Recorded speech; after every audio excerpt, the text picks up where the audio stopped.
بسم اللہ الرحمن الرحیم۔ السلام علیکم ورحمۃ اللہ وبرکاتہ۔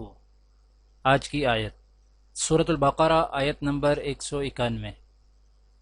اعوذ باللہ من الشیطان الرجیم۔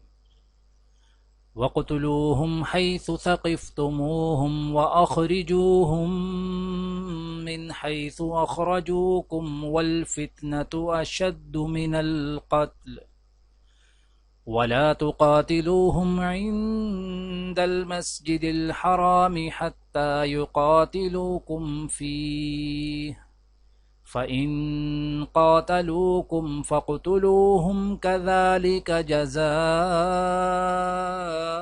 الْكَافِرِينَ۔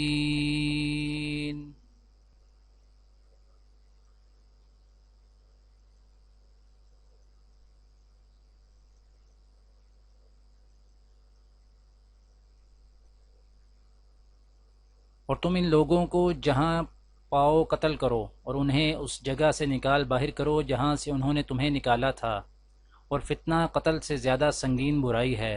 اور تم ان سے مسجد حرام کے پاس اس وقت تک لڑائی نہ کرو جب تک وہ خود اس میں تم سے لڑائی شروع نہ کریں۔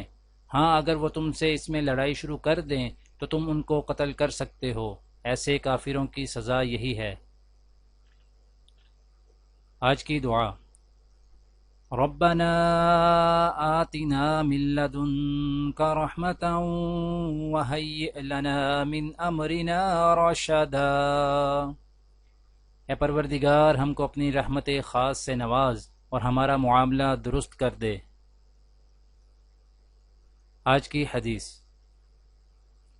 حضرت انس بن مالک رضی اللہ تعالیٰ عنہ سے روایت ہے کہ نبی کریم صلی اللہ علیہ وآلہ وسلم راستہ میں پڑی ہوئی ایک کھجور کے پاس سے گزرے تو فرمایا، اگر یہ صدقہ کی نہ ہوتی تو میں اسے کھا لیتا۔ دعا ہے کہ اللہ تعالی دنیا اور آخرت کی تمام بھلائیاں عطا کرے، عمل کی توفیق دے۔ سبحان ربک رب العزت عما یصفون وسلام علی المرسلین والحمد للہ رب العالمین، آمین۔